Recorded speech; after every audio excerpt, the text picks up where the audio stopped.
Right, so panibagong araw na naman mga kaibigan, panibagong video na naman tayo. Open tayo ngayong Sunday kasi close tayo kahapon. Yes, bawi lang tayo. Ang dami kasi natin ginagawa. Pero for delivery na lahat to bukas mga kaibigan. Yan, pati yung dalawang laptop doon. And meron pa tayong on deck dito na isang printer. And dumating na mga kaibigan yung order natin kanina ng mga USB ports, extension. Tara, samahan nyo ako para i-check sila mga kaibigan.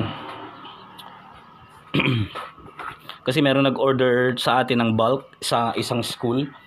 Yes, USB ports. Tara, check natin mga kaibigan. So, may mga nag-order sa atin na maramihang USB ports mga kaibigan. So, in-order natin ay 30 pieces, no? Para sa isang school. Kailangan daw kasi nila to eh. Yan. So ang gagawin lang natin ngayon, itetest lang muna natin mga kaibigan. So nabili ko to for about 1,500 pesos ata. All in all 30 pieces. So ito kasi yung in-order nila. USB port extension hub. So ang gagawin ko, syempre quality checking. Check natin isa-isa, no? Kung gumagana ba, no? Yan. So i-test natin mga kaibigan. Let's do this. Testing tayo. So kung gusto nyo mag-order ng USB ports, budget meal, link will be in the description below.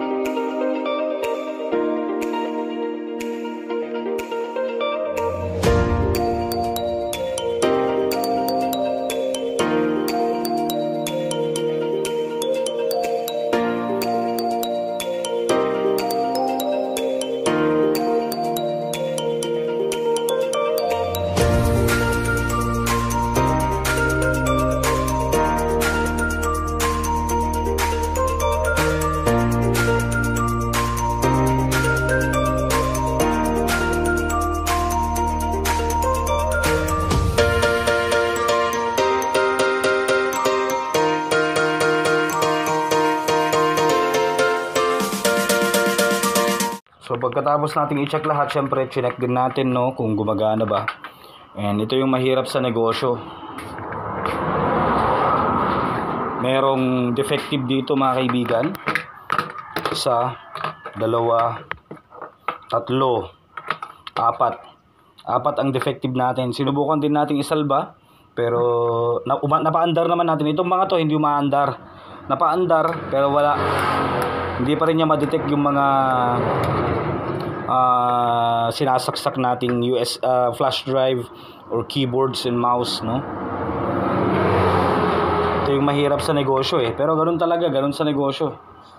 Lugi to, kabawasan to, pero siguro mababawi na lang natin dun sa tubo natin, no? Sa bawat isa. Isa, dalawa, tatlo, apat. So 26 lang yung may de-deliver natin sa mga client natin, no? Kasi defective tong order natin.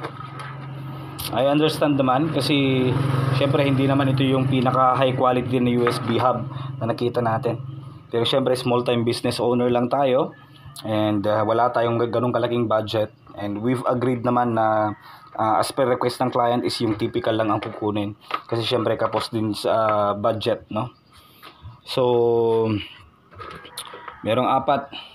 Ay nako. Nonetheless, meron na tayong for delivery. Yan. 26 pieces ang okay mga kaibigan. Gusto ko lang din i-flex, no? Meron ng t-shirt, meron na tayong t-shirt sa ating shop. Binigyan ko rin yung mga nag-i-immersion dito ng mga grade 12 students.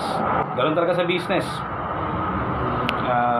Dapat ready lang tayo na sa mga pyesa, especially kung via online lang natin sila in-order. Meron talagang yung ibang mga factory defect. May factory defect. Okay, so hanggang dito lang muna mga kaibigan. Maraming salamat sa inyong panonood at huwag niyo magkakalimutan mag-subscribe.